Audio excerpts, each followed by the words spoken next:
제가 항상 방송 같은 데서 가천대 예방학교실 정재훈입니다라는 소개 멘트를 항상 하거든요. 지성학 강의에서 이 이야기를 나눌 수가 있어서 너무나 영광스럽게 생각을 하고, 지금부터는 지속 가능한 방역 정책, 가성비가 좋은 방역 정책, 국민들의 권리를 과도하게 침해하지 않으면서도 절차적인 정당성이 있는 방역 정책으로 계속해서 변화를 해나가고 있는 상황입니다.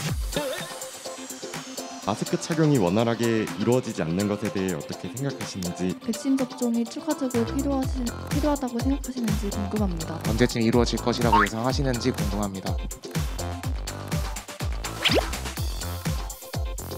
백신 접종을 완전히 해서 과거로 돌아가자, 전 국민 집단 면역 형성하자. 저는 그런 식의 커뮤니케이션은 잘못되었다고 생각을 합니다.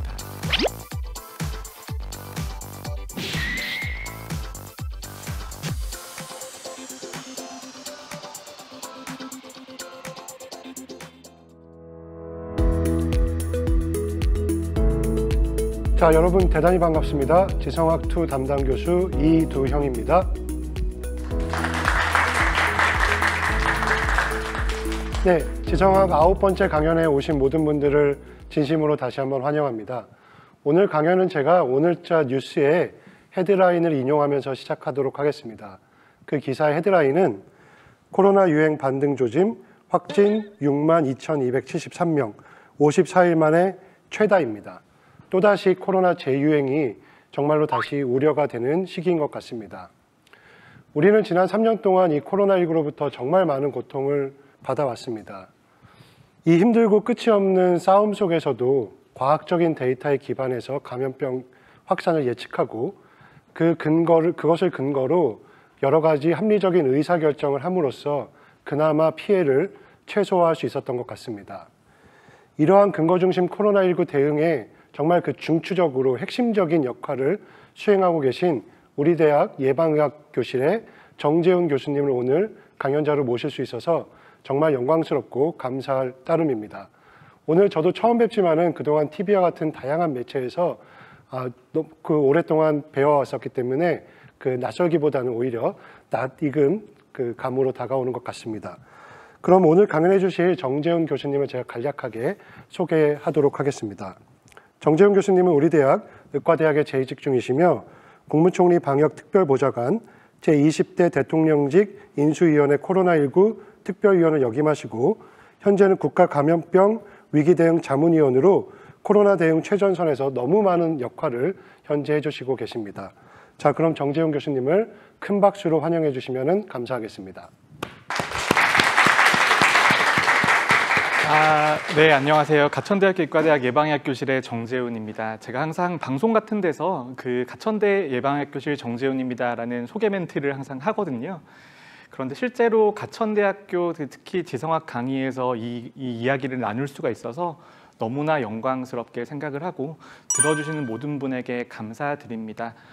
오늘 제가 강의 드릴 주제가 앞으로 어떻게 될 것인가, 그리고 과거엔 우리가 어떻게 대응해 왔기 때문에 앞으로는 어떠한 교훈을 얻을 수 있을 것인가에 대한 부분이 되겠습니다. 특히 코로나19는 이때까지는 알려지지 않은 감염병이었거든요. 그렇기 때문에 앞으로 어떻게 대응하는가는 과거 2년간의 경험으로부터 출발할 수밖에 없습니다. 그런데 제가 강의를 준비하면서 하나 고민스러웠던 지점은 2년 전까지만 해도 감염 재생산수 아니면 바이러스의 전파 이런 것들이 일반 국민들 그리고 학부생들의 입장에서도 그렇게 낯선 단어들이었거든요. 최근 2년 동안 지나면서 많은 사람들이 감염병에 대해서 다양한 개념들을 알고 계시기 때문에 이 교양 강좌에서 어디까지 말씀을 드려야 되는가를 고민을 참 많이 했습니다. 하지만 저희 학부생들의 수준을 믿고 어느 정도는 조금 높은 수준에서 전혀 심심하지 않을 정도의 데이터를 보여드리면서 말씀을 드리겠습니다. 앞으로 특히 동절기 재유행이 다가와 있거든요. 그래서 동절기 재유행 어떻게 대응해야 되는지, 장기적으로 우리나라는 어떠한 방향으로 가야 되는지를 설명을 드리겠습니다. 제가 항상 강의하기 전에 이 사전고지 먼저 드리거든요. 근데 이 사전고지가 생각보다 굉장히 연구자 그리고 교육자에게 중요한 과정입니다. 그래서 오늘 강의는 연구자 개인의 의견이라는 점을 말씀을 드리고요. 그리고 제 연구라고 하는 것은 대부분 연구비를 지원하는 기관들이 있습니다. 거기가 보건복지부, 과학기술정보통신부, 질병관리청, 국민건강보험공단에서 지원을 받고 있고요. 그리고 모든 일들은 교수 혼자서 하는 게 절대 아닙니다. 이 일을 도와주는 수많은 사람들이 있는데 특히 저희 센터의 연구원들 말고도 외국에 계신 정성목 박사 아니면 저희 센터의 홍진욱 선생님, 그다음에 노을 박사님 이런 분들이 많이 도와주고 계시거든요. 굉장히 과학적이고 수학적인 내용들이 많이 들어가 있기 때문에 저 혼자서는 절대 할 수 없는 일입니다. 그리고 또 하나는 이 발표에 대해서는 저는 경제적인 이해 충돌이 없다라는 점을 먼저 선언을 드립니다. 그리고 이번에 최신 재유행 예측 결과에 대해서는 동료 평가가 아직 진행되지 않은 상황이거든요. 그런데 이제 모든 과학적인 연구 데이터는 항상 동료 평가 과정이 굉장히 중요합니다. 교수나 연구자가 내 결과는 이렇습니다라고 바로 말씀을 드리는 게 아니라 동료 연구자에게 반드시 검토를 받고 그 다음에 공개를 하는 게 일반적인 과정이거든요. 하지만 지금은 팬데믹이 급격하게 진행되고 있기 때문에 이런 것들이 일부 생략되어 있다는 점을 말씀을 드리겠습니다. 지난 2년 동안의 팬데믹 대응이라고 생각하시면 여러분들은 뭐가 생각나시죠? 술집에 늦게까지 못 있었던 거? 아니면 해외여행 못 다녔던 거? 네, 그런 것들이 다들 생각이 많이 나실 거예요. 그런데 이제 우리나라는 올해부터는 완전히 방역 정책에 있어서 패러다임을 바꿔가고 있습니다. 작년까지의 방역 정책은 최대한의 확진자를 줄이고 사망자를 줄이고 중환자를 줄이기 위해서 우리 사회의 모든 자원을 투여하는 개념이었더라면 올해의 방역 정책은 확산을 어느 정도 용인한다라고 하더라도 피해를 최소한으로 줄이자라는 개념에 가깝습니다. 그런 식으로 방역 정책이 바뀌어지고 있는데 과거의 방역 정책이라고 하는 것은 어디까지나 효과 중심적인 사고였습니다. 확진자를 줄이기 위해서는 사회의 어떠한 희생도 감수할 수 있어. 그리고 확진자를 줄이기 위해서 개인의 동선 공개, 역학조사 이런 것들은 당연히 이루어져야 돼. 이런 식으로 생각을 해왔었고 거기에 대해서 무제한의 사회경제적인 비용들을 투입해오는 형태였습니다. 작년까지만 해도 9시까지 4명까지밖에 저녁에 밥을 못 먹었거든요. 그것은 우리 입장에서는 불편함이지만 소상공인과 자영업자의 입장에서는 심각한 경제적인 피해를 의미를 하는 겁니다. 그런데 이런 과정에서 지난 2년 동안 너무나 많은 사회경제적인 피해가 있었고 그리고 뒤에서 말씀을 드리겠지만 백신 접종이라는 사회 전체의 피해를 경감시켜줄 수 있는 수단이 등장을 했기 때문에 지금부터는 지속 가능한 방역 정책 그리고 가성비가 좋은 방역 정책 그 다음에 국민들의 권리를 과도하게 침해하지 않으면서도 절차적인 정당성이 있는 방역 정책으로 계속해서 변화를 해나가고 있는 상황입니다. 그래서 팬데믹 대응 전략이라고 하는 것은 지난 2020년과 2021년은 예상되는 사망자의 숫자와 중환자의 숫자가 너무나 컸기 때문에 그거를 사회경제적인 피해로 전환시켜서 막아오고 있었습니다. 하지만 그 사회경제적인 피해로 전환이라고 하는 것도 시간이 길면 길수록 여러 가지 피해들이 생기거든요. 소상공인 자영업자가 역장을 문을 닫는 경우들도 있고 아이들이 학교에 제대로 가지 못해서 교육을 받지 못하는 것들도 있고 여러분들도 학부생 시절에 학교에 나오지 못하고 비대면 수업들을 했어야 됐잖아요. 근데 그런 것들이 장기적으로 본다라면 다 큰 사회경제적인 손실이라고 볼 수 있습니다. 그런데 백신 접종과 치료제 개발, 그다음에 면역 수준이 높아지면서 예상되는 사망자의 숫자는 계속해서 감소하고 있는 상황이고 반대로 경제적인 손실이나 사회경제적인 피해는 점점 더 커지고 있는 상황이기 때문에 다시 한번 우리는 방역상의 피해로 전환을 해서 막아내겠다. 이런 식으로 방역상의 흐름이 이어지고 있는 것이죠. 과거에는 사람이 너무 많이 인명 손실이 생길 것 같아서 그걸 사회경제적인 피해로 바꿔왔다라면 지금은 반대로 사회경제적인 피해가 너무나 커졌기 때문에 다시 한번 방역상의 피해로 전환하는 과정을 거치고 있다라고 이해하시면 됩니다. 아까 이제 교수님께서 처음에 말씀해 주셨지만 지금 이제 재유행이 진행되는 조짐을 보이고 있습니다. 그리고 그 재유행을 7차 유행이라고 부르는 사람도 있고 아니면 여러 차례 N차 유행이라고 하는 많은 유행들이 있을 수 있다는 이야기가 있는데요. 저는 우리나라에서는 기본적으로는 크게 2번의 대유행만 있었다라고 생각을 합니다. 델타 변이 때 우리가 유행이 있었다라고 하는데 그때 확진자가 하루에 몇 명 정도 나왔었냐 하면 가장 심각했을 때 7,000명 정도 나왔었거든요. 그런데 7,000명 나왔을 때 정말 큰 위기다. 우리는 다시 강력한 사회적 거리두기를 해야 된다라고 표현을 했었습니다. 하지만 오미크론 대유행 때는 하루에 가장 확진자가 많이 나왔을 때 하루에 60만 명 정도가 나왔었고요. BA.5 재유행 때는 하루에 18만 명까지 나왔었거든요. 그래서 저는 오미크론 대유행과 BA.5 재유행 이 두 번이 대유행이라고 부를 정도로 큰 규모의 유행이고 그 이전은 사실은 매우 작은 유행들이 있었다라고 생각을 합니다. 그리고 델타 변이 때부터 아까 말씀드렸던 방역 정책에 있어서의 전환을 계속해서 해나가고 있었는데 거기에 가장 큰 역할을 했던 것은 백신의 보급입니다. 백신 접종이 있기 전까지는 백신 접종이 중증이나 사망자의 숫자를 거의 90% 정도 줄여주는 역할을 하거든요. 그래서 백신 접종이 없었더라면 델타 변이 때에는 7,000명의 확진자만 생겨도 전국의 중환자실이 다 동인하는 상황이었었고 하지만 3차 접종까지 거의 다 이루어진 오미크론 대유행에서는 하루에 60만 명의 확진자가 나와도 우리나라의 병상이 버틸 수가 있었습니다. 그래서 백신 접종이 2차가 진행이 되고 3차가 진행이 되고 4차가 진행이 되고 지금은 이가 백신이라고 하는 새롭게 개선된 백신의 접종까지 이어지고 있고 이 백신 접종이 특히 고위험군들에게는 매우 높은 비율로 이루어지고 있기 때문에 이런 방역 정책의 변환을 계속해서 이어나갈 수가 있는 겁니다. 그래서 백신 접종이 이루어졌다라고 하는 말은 다른 말로는 치명률이 계속해서 감소하고 있다라는 의미이기도 합니다. 처음에 코로나19가 등장했을 때 많은 사람들이 공포에 떨었던 이유는 치명률이 매우 높았기 때문이거든요. 전파력이 매우 높았다라는 특성도 분명히 영향을 줬겠지만 전파력이 높으면서도 치명률도 높았기 때문에 많은 국민들이 두려움에 떨었습니다. 하지만 지금은 치명률이 예전에 비하면 10분의 1에서 20분의 1 정도로 감소한 상황입니다. 이게 시간이 지나면서 계속해서 치명률이 떨어지고 있는 것인데요. 하지만 이 치명률이 떨어지는 것을 어떤 사람들은 바이러스가 순하게 변이했다라고 표현하는 사람들도 있습니다. 하지만 저는 그게 과학적으로는 굉장히 잘못 알려진 정보라고 생각을 합니다. 진화의 방향, 특히 바이러스의 변이의 방향이라고 하는 것은 예상하는 건 불가능합니다. 특히 우한 원형에서 델타 변이 바이러스로 갔을 때에는 오히려 중증화율이 높아지는 쪽으로 변했었거든요.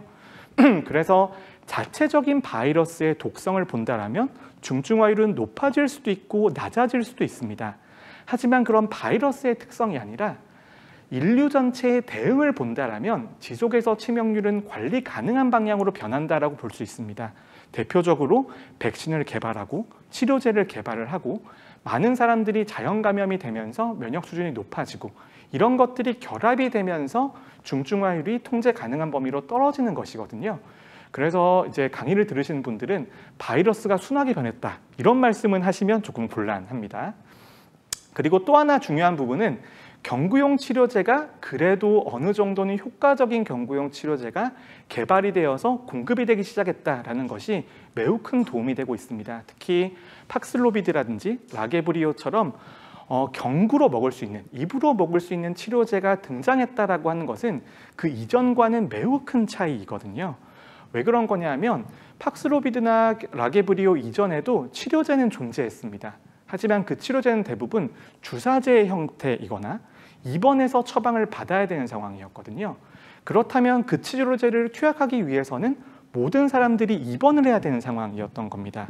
하지만 경구용 치료제가 개발이 되면 그때부터는 외래에서 경구용 치료제를 드릴 수가 있기 때문에 조금 더 편안하게 대응할 수 있는 것이죠. 그 다음에 또 하나 중요한 부분은 우리 사회의 대응 능력이 지난 3년 동안 점점 좋아졌다라는 겁니다. 처음에 우리나라가 코로나19가 처음에 대구에서 유행을 했을 때 보면은 병상이 없어서 큰 대학병원 하나를 모두 비우고 코로나 병원으로 운영을 했었는데요.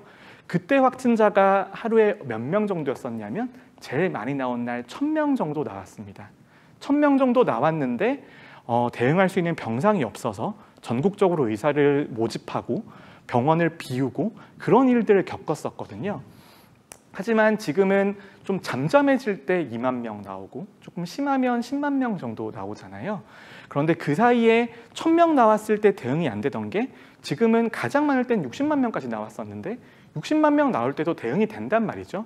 이게 우리 사회의 대응 능력이 그만큼 좋아졌다라는 건데 그게 단적으로 볼 수 있는 게 지금 우리나라가 몇 병상 정도의 중증 환자에 대한 치료 병상을 확보하고 있는가입니다. 그래서 대유행 시기 이전을 보면 500병상, 600병상까지만 확보할 수 있었습니다.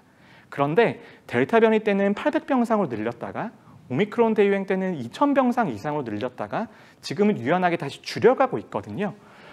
위에 백신 공급이나 치명률 관리, 경구용 치료제 공급 같은 것들도 매우 중요합니다만 이거는 매우 거시적인 요소예요. 우리나라 정부가 대응한다기보다 전 세계가 모두 함께 대응해 나가는 부분인데, 근데 우리나라에서 할 수 있는 건 결국 얼마만큼의 의료 대응 역량을 가지고 있냐입니다. 그래서 이 우리나라의 의료 대응 역량이 계속해서 발전을 했기 때문에 지금은 일상회복으로 어느 정도는 다가갔다라고 볼 수 있는 거죠. 이런 것들이 종합이 되어서 델타 변이 이전에는 완전한 우리나라는 억제 전략을 썼습니다. 최대한 확진자를 줄이겠다.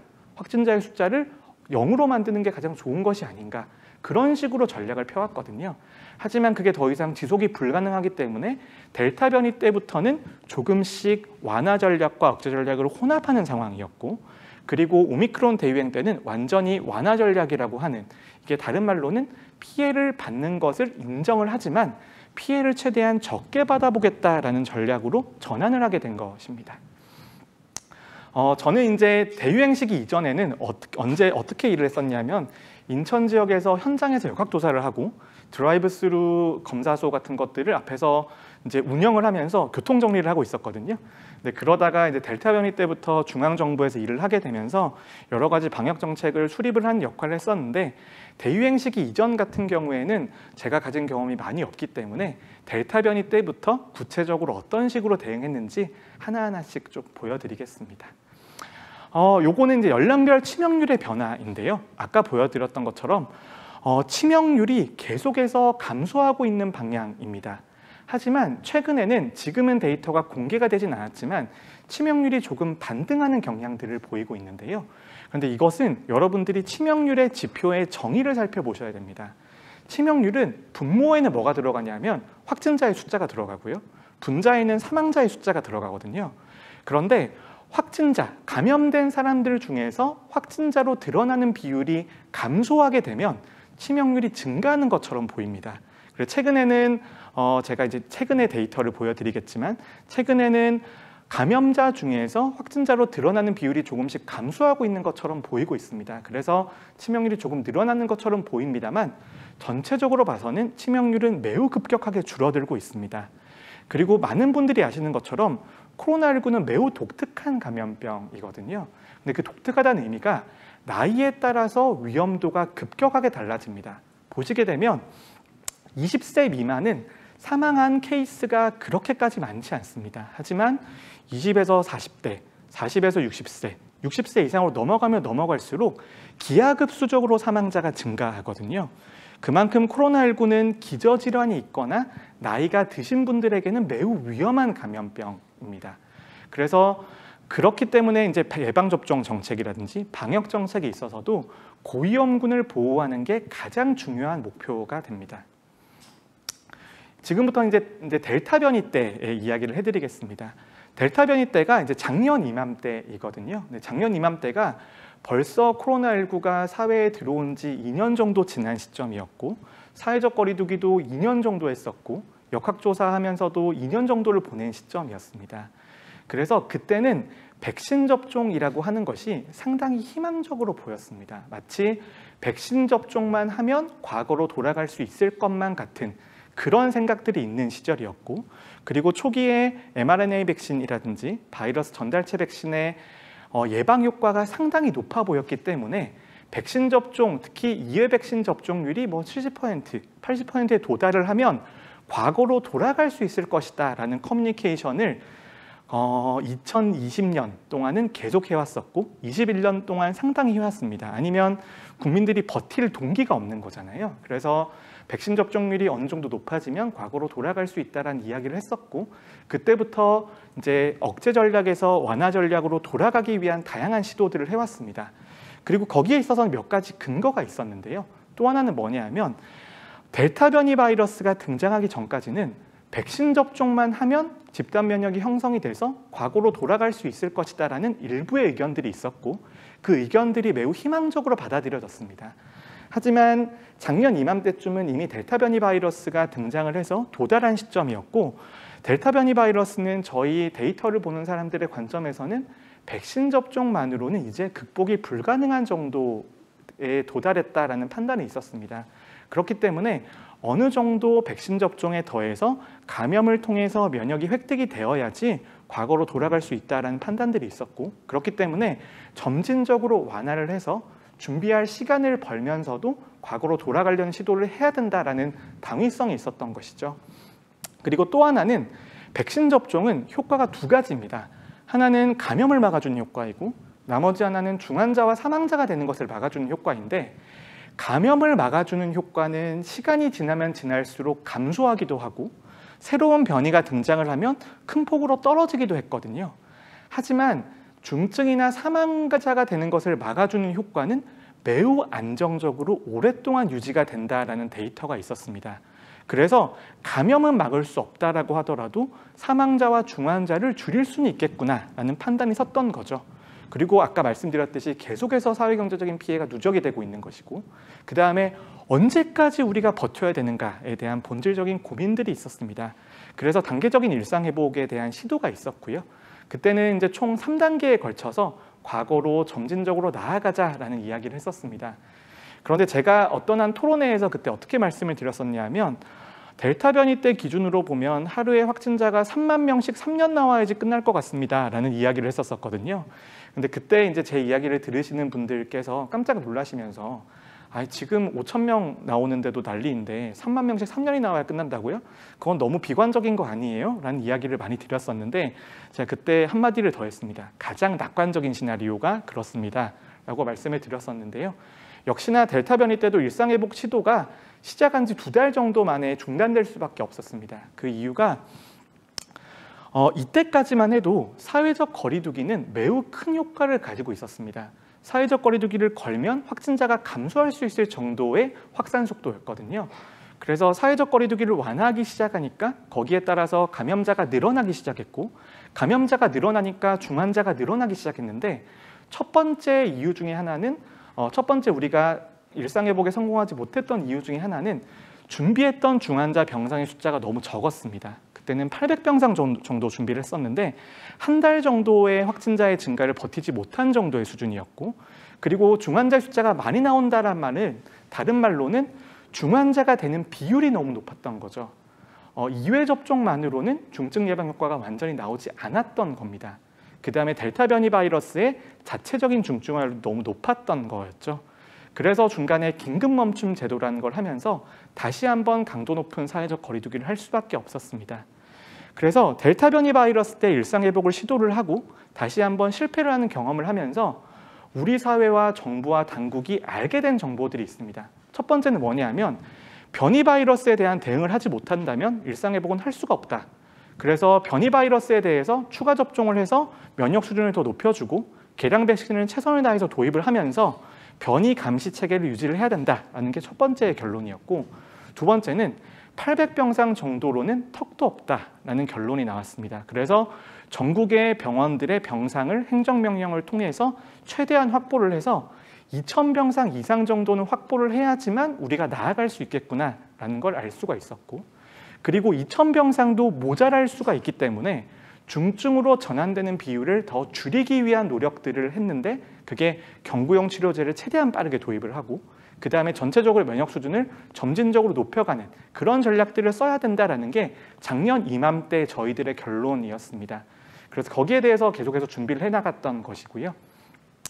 그 이후에 이제 오미크론 변이가 도달하기 전에 지금 4개 정도의 원칙을 세웠습니다. 그 원칙은 뭐냐면, 당장은 최선을 다해서 시간을 지연을 하고 어떤 시점이 되면 그때부터는 확산을 막을 수 없겠구나라는 거를 인정을 해야 된다라는 게 첫 번째 원칙이었고, 두 번째는 그럼에도 불구하고 접종하지 않은 고위험군을 최선을 다해서 접종하도록 유도를 하고, 방송에 나가서 저 같은 사람들이 접종해달라고 호소를 하고 어디 가면 토론회에 가서 설명을 드리고 방송을 통해서 홍보를 하는 것들이 중요하고, 그 다음에 아이들도 이제는 접종을 해서 면역 수준을 높여줘야 되겠구나라는 것들도 가지고 있었고, 경구용 치료제는 무조건 최대한 빨리 많이 가지고 와야 된다라는 원칙들이 있었습니다. 그다음 세 번째는 뭐냐면, 한 번에 풀면 너무 위험할 수 있다. 최대한 단계를 나눠서 점진적으로 완화를 하는 방향으로 가야 된다라는 게 세 번째 원칙이었습니다. 네 번째는 당연히 투자를 하고 우리가 준비를 장기적으로 해야 된다라는 것들이었죠. 그래서 이런 원칙을 바탕으로 오미크론 대유행을 어느 정도는 겪을 수가 있었습니다. 치러낼 수 있었습니다. 그래서 저희가 이제 저희 유행 예측팀의 자료인데요. 보시게 되면 저희 유행 예측팀이 우리나라에서는 전 그래도 가장 정확한 유행 예측 데이터를 내고 있다라고 자부를 하고 있는데 지금 보시면 실제 유행 진행 상황과 저희 예측하는 것들이 거의 정확하게 맞아 들어가는 것을 보실 수가 있습니다. 그런데 이 자료가 중요한 이유는 확진자의 숫자를 정확하게 맞춰서가 중요한 게 아닙니다. 뒤에 보여드리는 어느 정도의 중환자 병상이 필요할 것인가를 예측하기 위한 기본 자료로 확진자를 사용하는 것이거든요. 오미크론 대유행이 시작이 될 때까지 병상이 2,800병상 정도 저희가 준비를 했었었는데 그 2,800병상이라고 하는 것이 과연 모자랄지 아니면 이 정도로 충분히 지나갈 수 있을지를 계속해서 조절해 나가면서 계속해서 중간에도 완화를 해 나갈 수가 있었습니다. 근데 우리나라는 오미크론 대유행 때 전 세계적으로 굉장히 독특한 일을 했습니다. 대부분의 전 세계의 국가들은 이런 대유행을 지나가면서 대유행의 정점이 지나가는 순간부터 사회적 거리두기를 완화해 나갔었거든요. 그런데 우리나라는 정점에 도달하기 직전부터 사회적 거리두기를 완화하기 시작했습니다. 근데 그것은 어떠한 자신감이 있었거냐 하면은 지금의 추이로 가고 한 번 더 푼다라고 하더라도 중환자 병상이나 의료 대응 체계가 버틸 수 있다라는 예상 결과에 대한 과학적인 믿음이 있었기 때문에 중간에 이렇게 4번에 나눠서 풀 수 있었던 거였죠. 그래서 오미크론 대유행이 지나고 나니까 이제는 많은 경험들이 또 쌓였습니다. 이게 당국의 노력에 따라서 충분히 대응할 수 있구나. 이제는 우리나라의 의료 대응 역량이 어느 정도는 쌓여 있구나라는 걸 알 수 있었죠. 특히 3차 접종률을 높이기 위해서 강력한 행정적인 수단들을 동원을 했었고 뒤에서 말씀을 드리겠지만 조금 후회가 되는 부분들도 있습니다. 하지만 대규모로 중증병상을 확보를 하고 그다음에 동시에 몇백만 명이 격리가 되더라도 위기 대응 계획을 수립을 해서 공공기관도 잘 돌아가고 병원도 잘 돌아갈 수 있게 만들어두는 준비를 해뒀기 때문에 이 정도의 유행을 지나갈 수 있었거든요. 그래서 이 오미크론 대유행이 지나가면서부터는 우리나라의 방향은 어느 정도 결정이 되었다고 볼 수 있습니다. 이제는 무조건 이 방향으로 갈 수밖에 없다. 그리고 사회적 거리두기처럼 광범위한 피해를 두는 조치 없이 나아갈 수 있다라는 이야기를 할 수 있게 된 겁니다.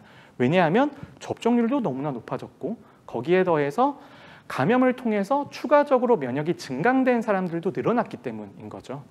하지만 한계들도 있습니다. 한계들도 있는데 첫 번째는 뭐냐면 그러면 이제 사회적 거리두기, 마스크 착용, 역학조사, 진단검사, 해외 검역 이런 것들은 언제까지 유지를 해야 되나요? 이제 언제까지 우린 이러고 살아야 되나요? 에 대한 대답을 국민들에게 드려야 되는 측면이 하나가 있고 그리고 우리는 잘 지나갔다라고 판단할 수 있습니다. 당국자나 전문가 입장에서는요. 하지만 그 시기 동안 국민 2만 명이 돌아가셨거든요. 이런 것들을 우리가 피해를 더 줄일 수 있는 방법이 있지 않았을까에 대한 처절한 고민들을 해야 되는 겁니다. 그리고 이제 BA.5 재유행이 여름에 왔었죠. 여름에 왔었고 그리고 BA 재유행은 기본적으로 오미크론 대유행 때 설계된 모든 정책들에 따라서 그대로 간 겁니다.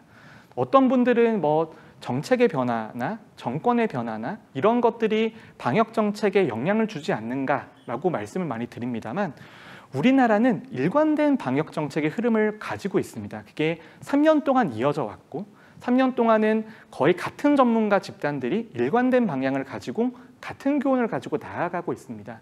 BA.5 재유행도 똑같습니다. 우리나라 중환자 병상과 의료 대응 체계가 버틸 수 있는지 확인하고 버틸 수 있으면 버티는 겁니다. 그래서 그런 방향으로 계속해서 나아갔었고 저희 팀도 예측 결과를 계속해서 제공을 하면서 실제 중환자의 곡선이 우리가 대응한 준비한 수준을 넘어서진 않았는지를 계속 확인하는 작업들을 거쳤습니다. 그래서 재유행이 지나고 나서부터는 이제 알게 된 게 있습니다. 고위험군들은 그래도 아직까지 위험하기 때문에 고위험군들을 대상으로는 계속해서 접종률을 높이고 접종을 해드리기 위한 노력들을 해야 되고 그 다음에 이제는 의료 대응 체계도 일상으로 돌아갈 수 있는 준비를 해야 된다는 겁니다. 또 하나 중요한 부분은 뭐냐면 중환자 병상 2,800개라고 하는 게 제가 말로 드리면 2,800개가 감이 안 오지만 전국의 중환자 병상 중에 거의 3분의 1 이상이라고 보시면 됩니다.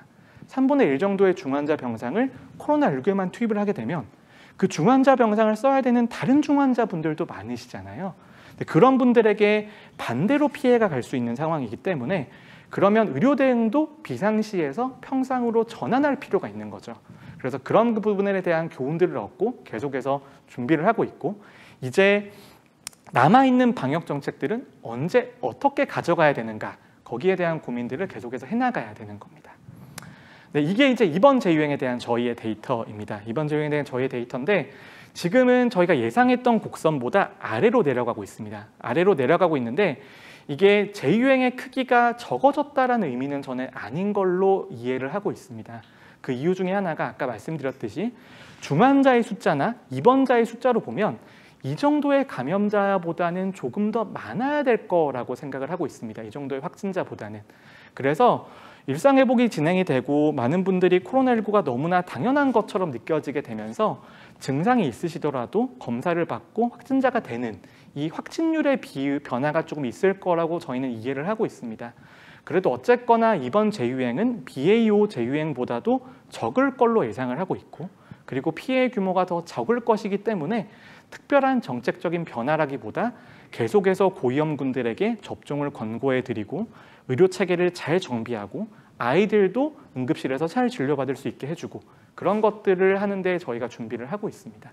중환자에 대한 전망도 당연히 하고 있고요. 그래서 지금 준비하고 있는 병상보다는 아래로 내려갈 것으로 예상을 하고 있습니다.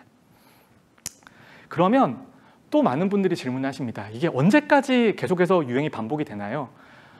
대답을 드리자면 저도 모른다라고 대답을 드려야 될 것 같은데요. 하지만 다양한 데이터로 본다라면 5개월에서 6개월 정도 주기, 짧으면 4개월 정도 단위로 계속해서 진동이 있을 겁니다. 올라갔다가 내려갔다가 올라갔다가 내려갔다가 그런 일이 있을 거지만 장기적으로 본다라면 오미크론 대유행처럼 하루에 60만 명 정도 나오는 일들은 코로나19에서는 없을 거다라는 정도의 대답은 충분히 드릴 수 있을 것 같습니다. 이런 분석 같은 것들도 저희가 이제 한 장의 슬라이드로 보여드리지만 여기에서는 이제 경제학자들과의 협력이 있습니다. 그래서 경제학자들과 추세 분석을 하고 데이터를 보면서 하는 여러 가지 과정들이 있는 거고요. 그래서 장기적으로 보면 3개월, 5개월 단위로 유행이 반복될 수 있다. 하지만 유행의 크기는 계속해서 줄어들 거다. 그 다음에 면역 수준이 높아져 있기 때문에 치명률이나 중증 환자 입원율은 감소 추세일 거다. 이 정도의 의견은 드릴 수가 있습니다. 그리고 그거를 뒷받침할 수 있는 자료가 최근에 있었던 전국민 항체조사 결과입니다. 이 자료를 보실 때에는 조금 이해가 필요한데요. 보시게 되면 N항체 양성률이라고 되어 있는 게 있고 S항체 양성률이라고 있는 게 되어 있습니다.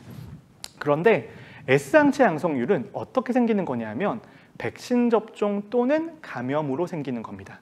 그래서 백신 접종으로도 S항체는 생길 수 있고 감염으로도 S항체는 생길 수가 있습니다.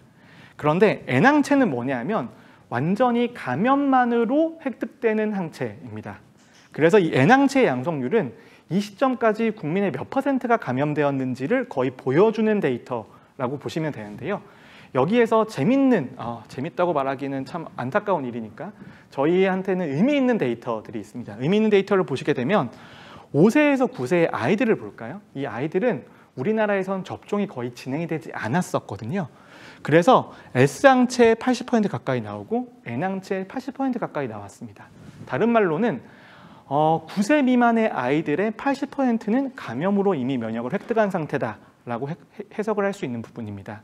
아이들은 거의 대부분 면역이 획득이 되어 있는데 언제 데이터? 9월 데이터로 획득이 되어 있는 겁니다.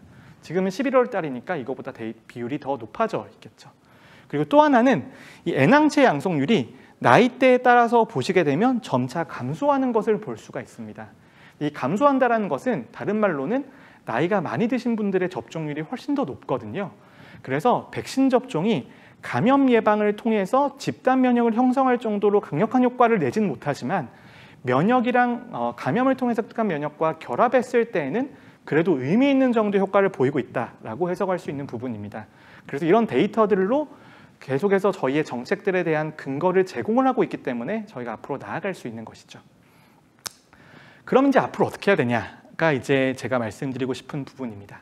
빠르게 정리 드릴게요. 지금 사회적 거리두기는 하고 있지 않습니다. 그런데 그게 이제는 근거로도 표현이 되고 있습니다. 지금 여기 파란색 곡선이 뭐냐면요. 이 파란색 곡선은 감염 재생산수입니다. 감염 재생산수는 현재 유행이 얼마나 빠르게 진행되고 있는지를 보여주는 수치이거든요. 그런데 델타 변이 때는 이 빨간색 시점에서 우리나라는 강도 높은 사회적 거리두기를 적용을 했습니다. 빨간색이 적용이 되니까 확 떨어지는 게 눈에 보이죠. 확 떨어지는 게 눈에 보입니다. 다른 말로는 사회적 거리두기를 적용했을 때 효과가 있다는 의미입니다. 그런데 오른쪽에 보면은 이건 오미크론 변이 바이러스 때의 데이터인데 이때는 델타 때 유지되었던 사회적 거리두기가 거의 적용이 되고 있다가 이 빨간 4점에서 점진적으로 완화를 한 거거든요. 그럼 완화를 했으면 사회적 거리두기 효과가 있다라면 올라가야 되죠. 네, 올라가야 되는 겁니다. 그런데 올라가는 게 눈에 보이시나요? 자명하게 눈에 보이지 않죠. 눈에 안 보이면 통계적으로 검증해도 대부분은 나오지 않습니다. 그래서 오미크론 대유행 때부터는 오미크론 변이 바이러스의 전파 능력이 너무나 높은 수준이기 때문에 사회적 거리두기로 어느 정도 통제 가능한 범위가 아니다라는 의미입니다. 이게 사회적 거리두기가 완전히 효과가 없다라는 의미가 아니라 유의미한 통계적인 영향을 줄 정도로 강력한 효과를 보이지 못했다라고 저희가 해석을 할 수 있는 부분인 거죠. 그렇다면 이제 나오는 바이러스들은 다 오미크론 변이의 후손들인데 거의 유사한 영향이 나올 걸로 예상을 하고 있습니다. 그래서 사회적 거리두기를 적용한다라고 하더라도 델타 변이 때처럼 극적인 효과는 없을 거다라고 생각을 하는 거죠. 이제 남아있는 정책이 진짜 몇 개 없습니다. 예전에는 제가 이 슬라이드를 가지고 오면 이 슬라이드에 정말 정책들이 빡빡하게 적혀 있었거든요. 근데 이제 남아있는 게 이제 약물적인 중재에서는 이가 백신 접종하는 거, 경구용 치료제 계속해서 투약하는 거, 그 다음에 비약물적 중재에 있어서는 실내에서 지금 쓰시는 것처럼 마스크 쓰시는 거, 그 다음에 확진되시면 7일 동안 자가격리 하시는 거, 요 2가지가 남아 있습니다. 이 2가지 남아 있는 걸 앞으로 어떤 식으로 바꿔야 되냐가 제가 말씀드리고 싶은 부분인데요. 저는 기본적으로 오미크론 대유행과 BA.5 재유행을 끝나면서 우리나라는 의료 대응 체계도 어느 정도 완비가 되었고 그 다음에 국민의 면역 수준도 매우 높아졌다라고 생각을 합니다. 그렇기 때문에 국민들의 대응에 있어서도 조금은 달라져야 된다라고 생각을 하는데요. 주요 국가가 특히 OECD 국가에서 실내 마스크 착용이 의무화되어 있는 국가는 이제 거의 없다라고 보시면 됩니다. 우리나라가 실내 마스크 착용이 의무화되어 있는데요. 그런데 또 하나 제가 말씀드리고 싶은 부분은 의무화와 격리의 차이입니다. 법적으로 의무화되어 있는 것과 권고하는 것은 매우 차이가 있거든요. 그래서 확진자의 격리 의무 같은 경우에도 대부분의 국가들도 이제 줄이고 있는 추세이고 의무에서 권고로 바꾸고 있는 추세입니다. 의무화와 권고가 어떤 차이가 있는지를 좀 설명을 드려야 될 것 같은데요. 의무화는 기본적으로 법적으로 규정이 되어 있어서 하지 않으면 처벌받는 겁니다. 하지만 권고라고 하는 것은 의학적인 어드바이스이기 때문에 어떤 강제성이 띄지 않는 거거든요. 저는 그래서 감염자의 격리 의무이거나 실내 마스크의 착용 의무도 저는 의무화에서 권고로 바꿀 필요가 있다고 생각을 합니다. 그게 국민들의 자율성과 의사를 더 존중하는 방식이라고 생각을 하거든요. 그래서 예전에는 강제성을 띈 방역 정책이었다고 한다면 지금은 점차 이런 정책들을 국민의 자율성을 존중하는 방향으로 갈 필요가 있다고 생각을 합니다. 제가 다시 이 슬라이드로 돌아가서 특히 이제 저는 그 중에서도 아이들의 마스크 착용 의무에 대해서는 조금 빠른 해제가 필요하다라고 계속해서 이야기를 하고 있습니다. 첫 번째 근거는 뭐냐 하면 전 세계 국가들 중에서도 팬데믹이 가장 심한 시기에서도 6세 미만에 대해서 마스크 착용을 권고하는 국가는 거의 없었다는 게 저희 첫 번째 의견이고요. 두 번째로는 아이들의 마스크 착용이라고 하는 것이 장기적으로 가져올 수 있는 잠재적인 피해가 있을 수도 있다라는 겁니다. 그런데 저는 이런 어떤 방역 정책으로 이득이 계속해서 감소하고 있으면서도 잠재적인 피해가 있을 수 있는 주제에 대해서는 이게 저는 다른 종류의 근거가 필요하다고 생각을 하는데요. 특히 마스크 착용, 특히 아이들에 대해서는 마스크 착용 효과가 있다는 근거가 있을 수도 있고 없다는 근거가 있을 수도 있고 마스크 착용에 대한 피해가 있다는 근거가 있을 수도 있고 없다는 근거가 있을 수도 있습니다. 하지만 지금 제기되는 주장은 뭐냐 하면 효과는 감소하고 있다는 거고 잠재적인 피해가 있을 수도 있다는 것이기 때문에 기본적으로 본다라면 효과가 있으면서 피해가 없다는 근거를 아이들과 학부모에게 제공을 해줘야 되는 거거든요. 그런데 문제는 뭐냐 하면 이 근거를 만들기가 매우 어렵습니다. 왜냐하면 아이들에 대해서 마스크 착용 의무가 유지가 되고 있는 나라가 우리나라밖에 없거든요. 그래서 해외 데이터가 나올 수가 없습니다. 그래서 이런 상황에서 어떤 식으로 정책적인 의사결정을 해야 되냐라는 것들이 전문가들의 논의가 필요한 부분인 거죠. 그 다음에 또 하나는 그렇다면 우리는 이제 위험이 0인 세상에서 살아갈 수 있는가? 거기에 대한 부분입니다. 지금은 또 트윈데믹 이야기 나오면서 인플루엔자가 있을 수도 있다. 근데 다른 호흡기 바이러스가 유행할 수 있다라는 이야기 때문에 실내 마스크 착용 의무가 유지가 되고 있습니다만 그렇다면 코로나19 이전의 세상에서는 실내 마스크 착용이 의무였었나요? 아닌 거잖아요. 그래서 과연 우리 사회가 납득할 수 있는 위험 수준이 얼마만큼인지 어디까지인지를 우리가 고민하지 않으면 안 되는 겁니다. 그래서 이런 관점에서 저는 조금 정책들에 있어서 조금 빠른 변화가 필요하다고 생각을 하는데요. 저는 모든 방역 정책이라고 하는 게 효과만 있고 피해가 없고 완전한 정책은 없다고 생각을 합니다. 어떤 정책이든 피해가 있고 피해에 따른 효과가 있는 것인데요.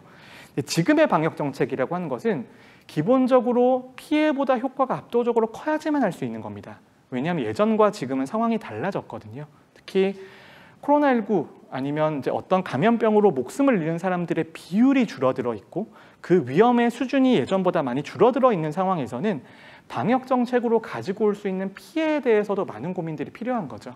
이런 것들을 저희가 근거를 바탕으로 계속해서 평가를 나갈 수 있는 겁니다.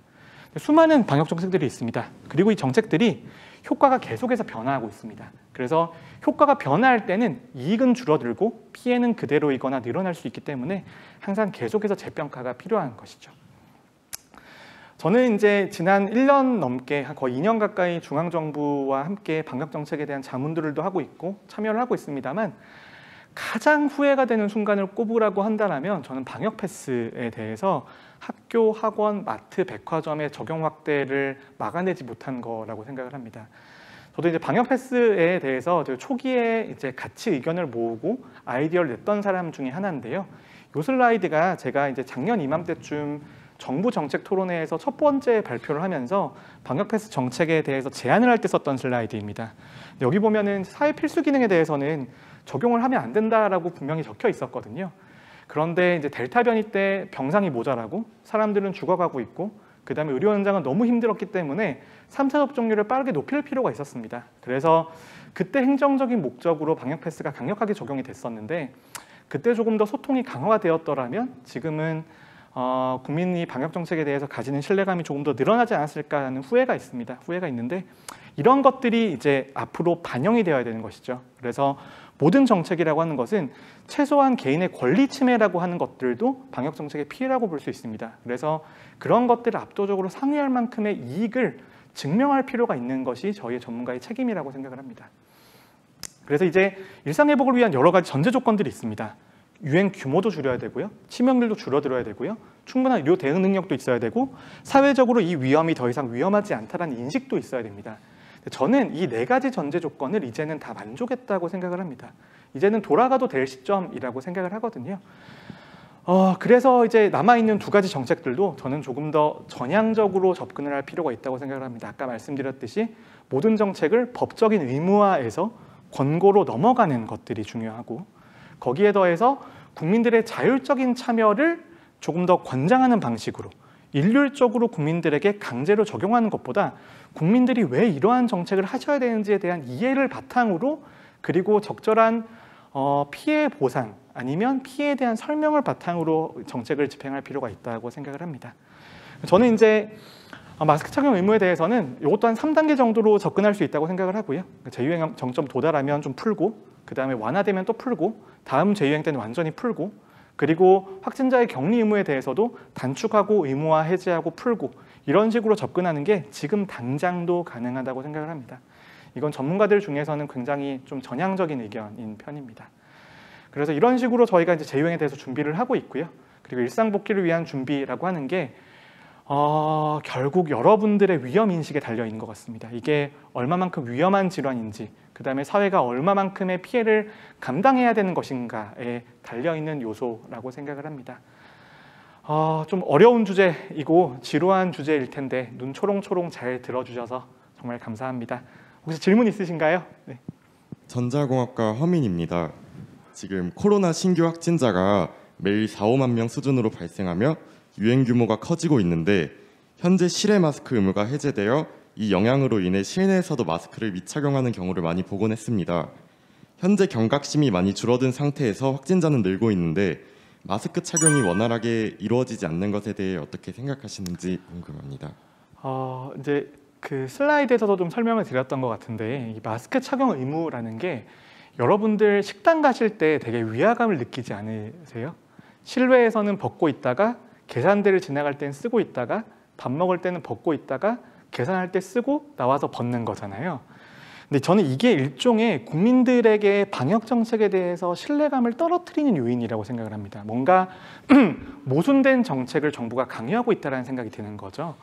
저는 그래서 마스크 착용 의무에 대해서는 저는 확고한 생각이 하나가 있는데요. 반드시 마스크를 써야 되는 시설이 있습니다. 의료기관, 대중교통 이런 데는 마스크 착용이 가지고 있는 이익이 반드시 있을 겁니다.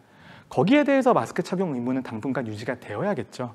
하지만 일상적인 시설에서 계속 그걸 유지를 해야 되는가에 대해서는 저는 조금 의문이 있습니다. 여러분들도 강의실에서 옆에 친구들과 항상 앉아 있으시잖아요. 친구들 또 좀 이따 식사하러 가실 거잖아요. 노출은 그대로인 거거든요. 저는 이제 재유행의 진행이 이제 아까 말씀드렸듯이 계속해서 줄어들게 될 거고 그로 인한 피해가 감소하게 될 겁니다. 그래서 위험인식이 점점 떨어짐에 따라서 저는 이게 정말 특정 장소에서는 쓰고 나머지는 다 푸는 방향으로 가는, 다른 행정학에서는 이게 네거티브 규제라고 하거든요. 그래서 그런 방향으로 가는 게 가장 적합하지 않을까라고 생각을 합니다. 네. 동양공학과 2학년 이승훈입니다. 코로나19로 인한 사망자 집계를 할 때 사망자의 사인과 코로나가 어느 정도 연관성이 있어야 코로나19로 인한 코로나19 감염으로 인한 사망으로 판단하는지 그 기준이나 근거가 궁금합니다.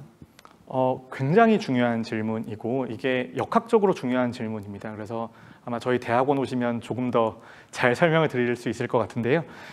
이게 death with 코로나냐, death due to 코로나냐 거기에 대한 차이입니다. 그런데 우리나라에서는 기본적으로 코로나로 인한 사망은 코로나로 인해서 입원이 된 상태에서 돌아가신 경우를 코로나로 인한 사망이라고 보고 있습니다. 그렇기 때문에 코로나19의 전형적인 증상이라든지 진단검사의 결과, 폐렴의 진행, 장기 부전 이런 것들이 관찰이 되는 상황이거든요. 그래서 우리나라의 코로나19 사망이라고 하는 것은 기본적으로 코로나로 인한 사망에 조금 더 가까운 특성을 가지고 있습니다.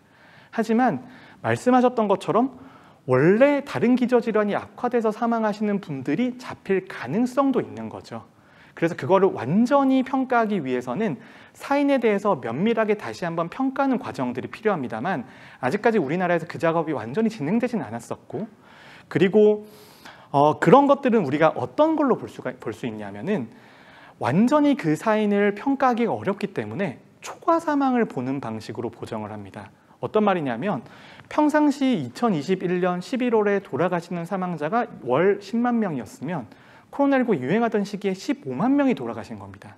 그러면 5만 명만큼의 사망자의 증가가 있었던 거잖아요. 근데 그게 코로나로 인한 사망의 증가 비율이다라고 해석하는 방식으로 저희는 그걸 쓰고 있습니다. 그런데 말씀하신 사인을 완전하게 확인하는 건 거의 불가능한 작업이라고 보시면 됩니다. 법학과 4학년 한가연입니다. 작년 이맘때쯤 제대로 된 일상생활을 하기 위하여 전 국민이 백신을 맞는 모습을 볼 수 있었습니다. 그러나 이러한 백신 접종에는 오접종으로 인해 부작용, 심지어는 사망에까지 이르는 사람도 볼 수 있었습니다.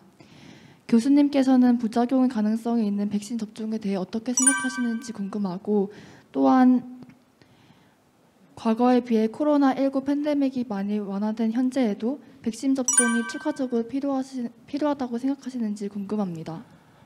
네, 작년에 제가 너무나 노력을 많이 했던 주제인데요. 백신 접종이라고 하는 것은 기본적으로 인구 집단에서의 정책입니다. 저희가 예방의학이라든지 보건학이 굉장히 가혹한 부분 중에 하나가 저희의 학문은 굉장히 공리주의적인 특성을 가지고 있거든요. 인구 집단 전체의 이익과 인구 집단 전체의 피해를 봐야 되는 상황이고 그리고 백신 접종이라고 하는 게 백신 접종이 가지고 오는 명백한 이익이 있지만 말씀하신 것처럼 매우 드물지만 치명적일 수 있는 이상 반응의 가능성도 있고 실제 저도 그 조사에 참여한 적도 있습니다.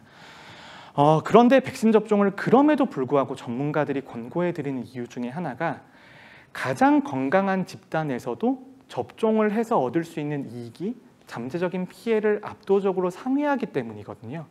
위험이 0이어서 접종이 100% 안전하기 때문에 접종을 권고해 드리는 것이 아닙니다. 하지만 접종을 하지 않았을 때 생기는 위험이 접종을 했을 때 생기는 위험보다 너무나 크기 때문에 저희는 부작용이 매우 드물지만 치명적인 부작용이 있음에도 불구하고 접종을 권고해 드리는 거거든요. 그런데 또 아까 데이터를 보면서도 그런 의문이 드셨을 겁니다. 20대에서의 코로나19로 인한 사망률은 매우 낮은데 그래도 우리가 맞아야 됩니까? 에 대한 질문이 있을 거예요. 그런데 마찬가지로 백신 접종으로 인한 치명적인 이상 반응의 가능성은 그 사망자의 발생 가능성보다 압도적으로 더 낮습니다.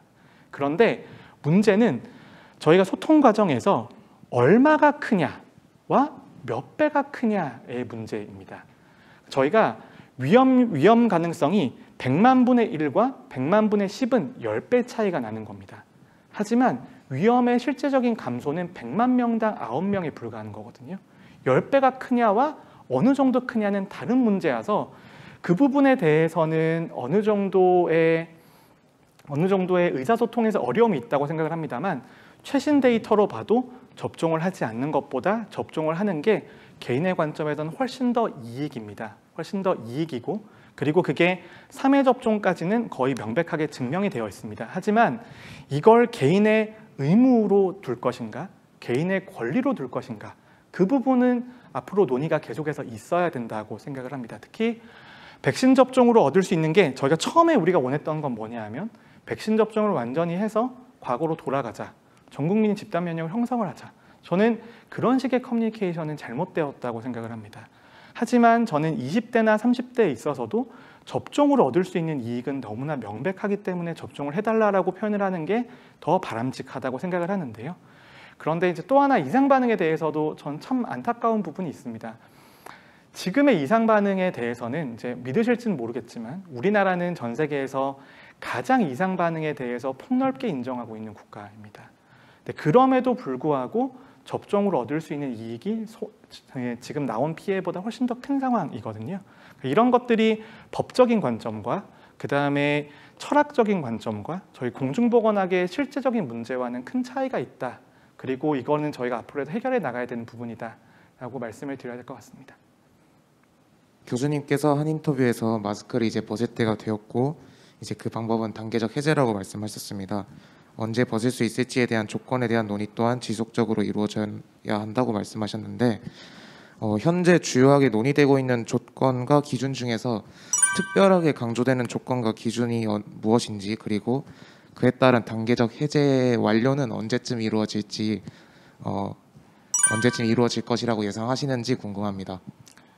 제가 몇 달 전이었으면 제 말에 무게가 실려서 좀 조심스럽게 말씀을 드렸어야 될 텐데 지금은 편하게 좀 말씀을 드리면 전 지금도 가능하고 지금도 완전히 해제하는 것도 충분히 검토할 수 있다고 생각을 합니다. 단 특정 시설에서의 의무화와 권고를 유지한다는 전제 하에서요. 그래서 아까 이제 계속 설명을 드렸지만 우리 사회가 어느 정도의 위험까지 감당하냐, 그 다음에 실내에서 마스크를 다 벗고 있어도 눈총 주지 않을 자신이 있냐, 그게 저는 굉장히 중요한 의미를 가지고 있다고 생각을 합니다. 네. 조경학과 21학번 김민성입니다. 바이러스에 관련하여 유아계층의 백신 확대와 마스크 해제 관련 정책이 필요하다고 하셨는데 향후 바이러스 사태에도 이러한 영유아들에게 장기적인 방역 정책으로 효과를 볼 수 있는 다른 방안들이 추가적으로 있을지 궁금합니다. 우리나라뿐만이 아니라 전 세계적으로 가장 많은 사람을 살린 의학 발전이라고 한다면 첫 번째로는 상하수도이고요. 두 번째는 백신 접종입니다. 아이들에 대한 백신 접종이에요.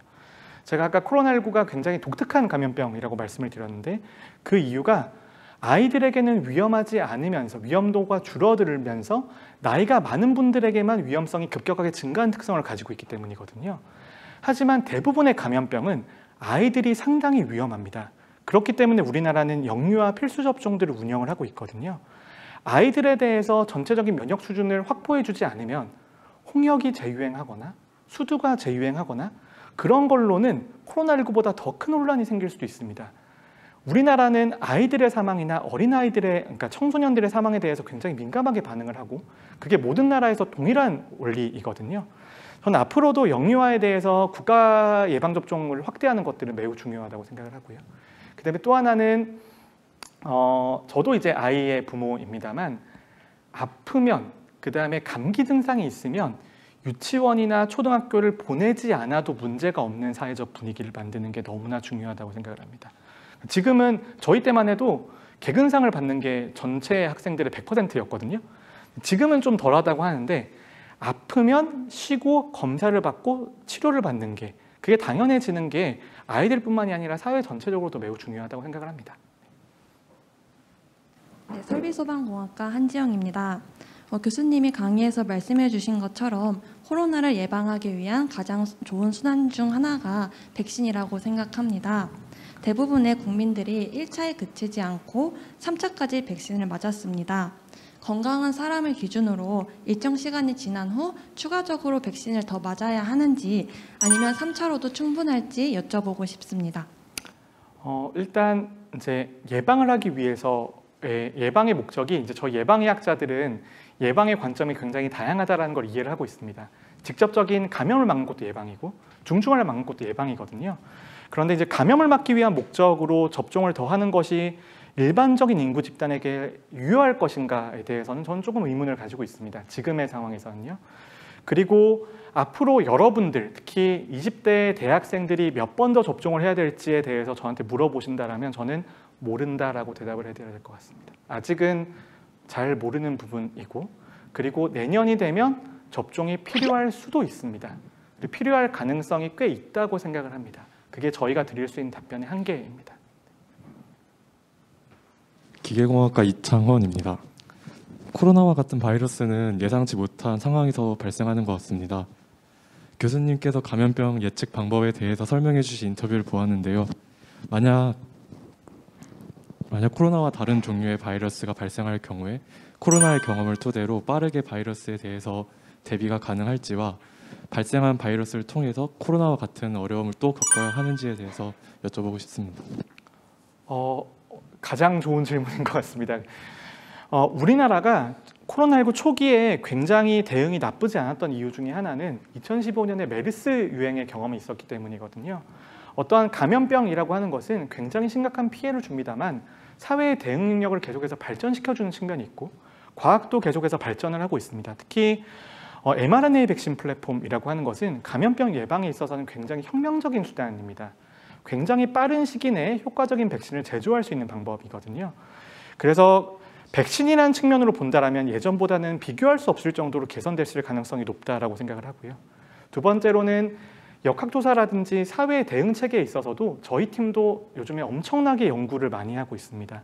사회가 이런 상황에서 어떻게 해야 되는지, 그 다음에 사회는 어떤 준비를 해야 되는지에 대한 준비들을 하고 있는데 저는 훨씬 더 나을 거라고 생각을 합니다. 훨씬 더 나을 거라고 생각을 하고 그래도 다 새로운 감염병이 또 예상하지 못한 방식으로 오겠죠. 그리고 코로나19가 끝나가는 상황이 원숭이 두창이 왔던 것처럼요.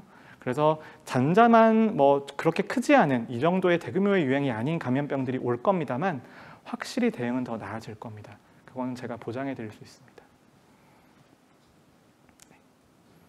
도시계획학과 3학년 최예진입니다. 10월 하순이 시작되면서 한동안 일정선을 유지했던 일일 확진자 수가 늘어났고 환절기 독감 환자도 늘어나고 있는 시점에서 비슷한 두 개의 질병이 동시에 유행하는 트윈데믹에 대한 우려가 커지고 있습니다.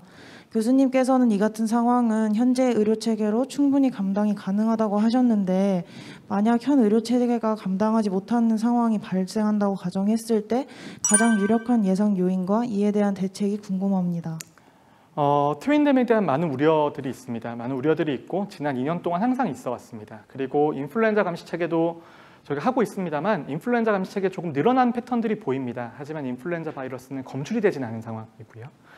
저는 가장 큰 위기 요인은 새로운 코로나19의 급격한 변이가 확산되는 게 가장 우려가 되는 상황이라고 생각을 합니다. 지금 유행하고 있는 BA5라든지 BF7이라든지 BQ1이나 BQ1.1 같은 것들은 다 BA5의 하위 변이 계열이기 때문에 독특한 특성의 변화는 아직까지 나오고 있지 않습니다. 하지만 매우 급격한 변이가 생겨서 그게 확산될 경우에는 심각한 위험이 있을 수 있다고 생각을 하고요. 대응하기 위해서는 감시입니다. 그러니까 지금 상황이 어떻게 될지를 계속해서 모니터링하고 위기 징후가 있으면 빠르게 대응 전략을 수립하는 게 저희의 의무이기도 하고 당국의 의무이기도 합니다. 대표적으로 병상을 확보하는 거가 될 수도 있고요. 추가 접종을 강력하게 권고하는 게 될 수도 있습니다. 그리고 인플루엔자 접종도 늘릴 수 있겠죠. 중요한 부분은 충분히 예상 가능한 부분이고 대응 수단이 있다라는 겁니다.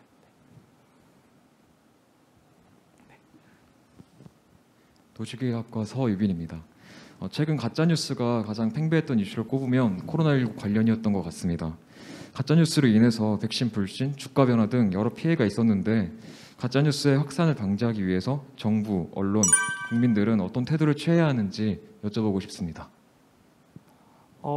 제가 오늘 들었던 질문 중에 가장 어려운 질문인 것 같습니다. 이 분야로 토론도 많이 하고 정말 저도 많은 노력들을 했는데요.